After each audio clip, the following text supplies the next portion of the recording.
Somewhere in your closet right now is a pair of shoes you were proud to buy.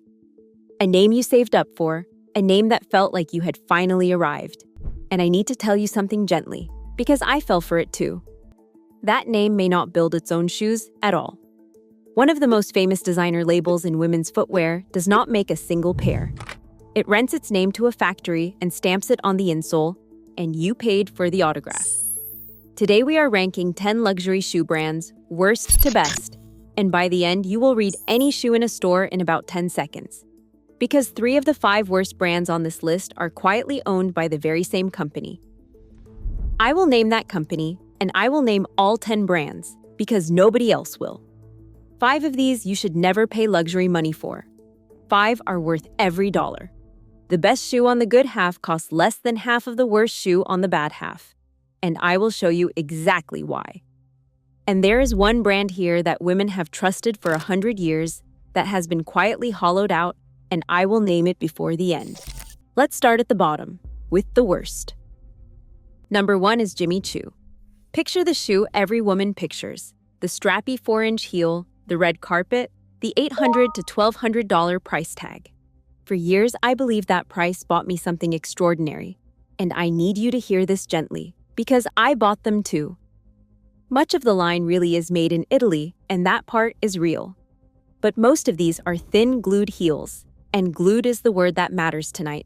So let me tell you what it means, because it is the whole secret. A glued shoe has its sole stuck on with adhesive instead of stitched, and the day that glue lets go, and it always eventually lets go, the sole peels away, and no cobbler on earth can save it. You did not buy an heirloom. You bought something beautiful that was quietly built to wear out. And here's the first thread I need you to hold onto, because we are going to pull it 3 times tonight. Jimmy Choo is not owned by Jimmy Choo. It is owned by a conglomerate called Capri Holdings. Just remember the name. Because here is number 2. And it is Michael Kors, and it is owned by the exact same company. That is Capri Holdings, again 2 brands in, and we have barely started. Now I want you to sit with what I'm about to say, because when I first learned it, I actually put my coffee down. By its own parent company's public filings, Michael Kors does not make its own shoes. Not some of them. Any of them. The entire job is handed to outside factories that buy the materials and build the shoe from start to finish. And then the Michael Kors name is placed on top, and the price climbs simply because of those 4 letters on the insole. There is nothing illegal about it. But you were never really buying a Michael Kors shoe. You were buying the autograph, and a stranger did the handwriting. And then there is number 3, which is Versace, and I think you can already feel where this is going. Owned by Capri Holdings. That is 3 famous names, 1 company, and we are only 3 shoes into the list. On the shoe side, you are paying $800, $1,000, $1,200. And a great deal of that is the Medusa head and the runway name resting on top of the same thin glued heel we keep finding. The leather is fine. That was never really what you were paying for. The point is that a stranger across a room can read the price off your feet. These are dramatic, beautiful shoes, and for some women, that recognition is genuinely the whole purchase, and that is allowed. But I want you to see the machine clearly. The people setting these prices are not shoe people. They are asset people, and the asset is the name, not the shoe. So before we go one step further, look at what we already have. 3 of the 5 worst shoes in women's luxury, Jimmy Choo, Michael Kors, and Versace, all pouring up into the same conglomerate. Not 5 houses competing to earn your money. 1 company, 3 logos, 1 quiet strategy. Put the money into the name and the glue into the shoe. You just watched it happen 3 times. Now let me give you the tool right now, because I do not want you waiting until the end for the useful part. This is the 30-second test, and you can do it in any store, in the light, without asking anyone for help. First, take the shoe and bend it, toe towards heel. A glued shoe creases hard and flat, and on a cheap one, you can actually watch the sole start to lift at the toe. A stitched shoe resists and bends as one solid piece because it is one solid piece, sewn together so a cobbler can take it apart and re-sole it and give you another 10 years. That is one test. Here are the 2 that catch the shoes the bend alone will miss. Run your thumbnail slowly around the edge where the sole meets the leather. If you feel a real line of stitching going all the way around, that shoe can be saved.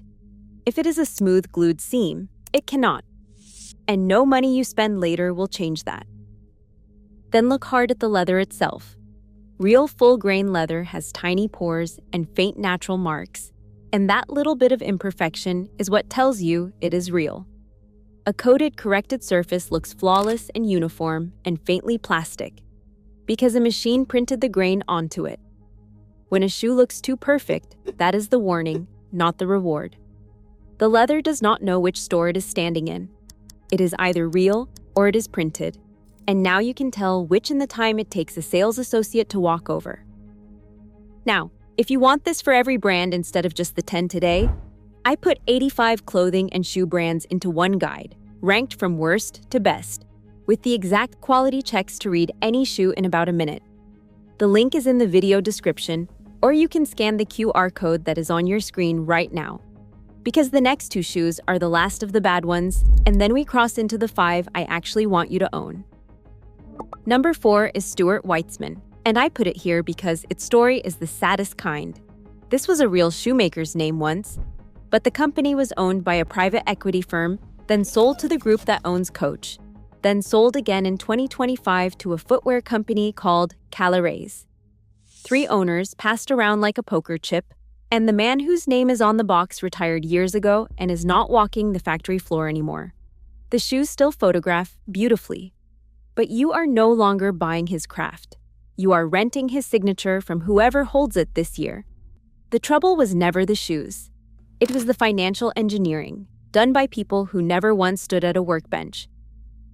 And number 5 is Tory Burch, the reasonable-looking luxury, the gold medallion flat that every suburb in America knows by sight.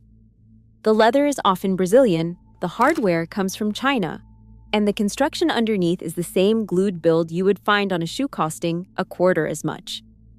You are paying the designer markup for the medallion on the toe, and I understand why, because it is a pretty recognizable shoe. But that medallion tells you nothing about how the shoe was built. You paid for the badge and hoped the rest came with it. Now we cross over, and the mood changes, because these next 5 are the shoes I actually want you to own. Number 6 is Salvatore Ferragamo, and this is what the word luxury was supposed to mean before it got hollowed out. There is a shoe called the Vara, the one with the little grosgrain bow, and it has been made almost unchanged since 1978 out of real full-grain Italian leather, with a stitched sole a cobbler can genuinely replace. A pair runs around $600 to $800. It lasts you 10-15 years with a little care, and it holds more than half its value if you ever sell it. Set that beside the glued designer heel at the very same price that cannot be repaired even once, and the whole illusion falls apart. Yes, it is real money up front, but this is a shoe built to be kept, made by a family house that has been making women's shoes for nearly a century. Here, for once, the luxury price buys you an actual luxury shoe. Number 7 is Aquatalia, and I love it for a very specific reason. It solves the exact problem that kills the glued designer heel. It is made in Italy from genuine leather, and it is built to be weatherproof, which means the rain and the salt and the slush that quietly destroy a glued sole are the very things this shoe was designed to shrug off. If you have ever ruined a good pair of shoes in one bad winter, this is the one that survives February. The styling leans modern, so it will not suit every closet, and that is fair. But it is real leather, real construction, and real protection, for less than the designer names that give you none of the 3. The winner does not care whose logo is on your foot. It only cares whether the sole was glued. Number 8 is SAS, which stands for San Antonio Shoemakers, and it is still made in Texas by a company that has been building women's shoes in America for more than 50 years.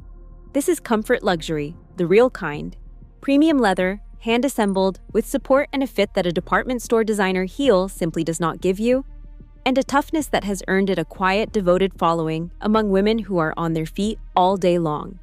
Nobody buys SAS for the runway, and they will tell you that themselves. You buy them because your feet stop aching and the shoes are still going strong years later. which is a great deal more than the four-figure heel ever did for you. This is the shoe your podiatrist wishes you had bought first. Number 9 is Munro, and I saved a specific number for this one because it tells you everything. Munro is a family company, 3 generations deep, still made in Hot Springs, Arkansas. When they build a shoe, they let the leather rest and set on the shoemaking form for 4 to 12 hours per pair. Mass production allows about 45 minutes.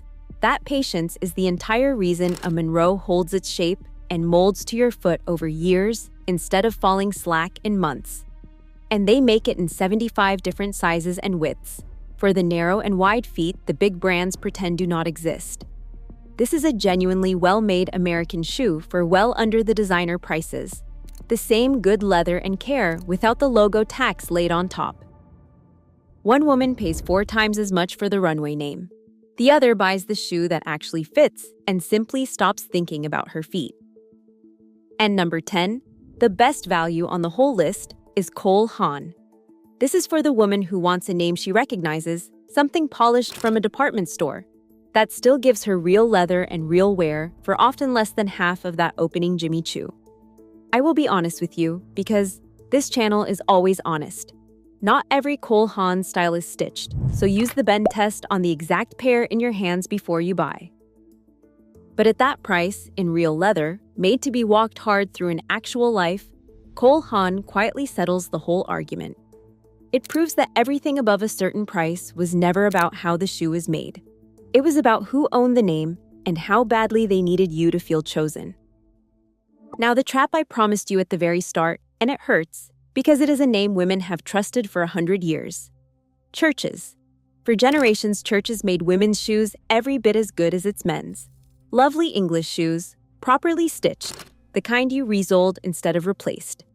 And then, quietly, the women's line was taken apart.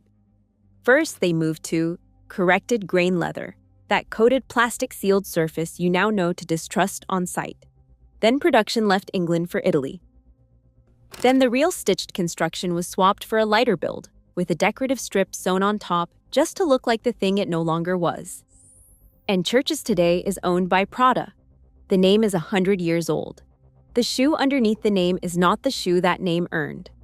When a heritage brand starts leaning on a logo and a look instead of the construction that made it famous, you are not buying the heirloom. You are buying its afterlife. The name is still there on the box. The shoe that earned it is gone. So here is where all of it lands. The 5 you should never buy, Jimmy Choo, Michael Kors, Versace, Stuart Weitzman, and Tory Burch, will cost you thousands. And so much of that money is glue and coating and outsourcing and a name for rent, with 3 of them quietly feeding the very same company.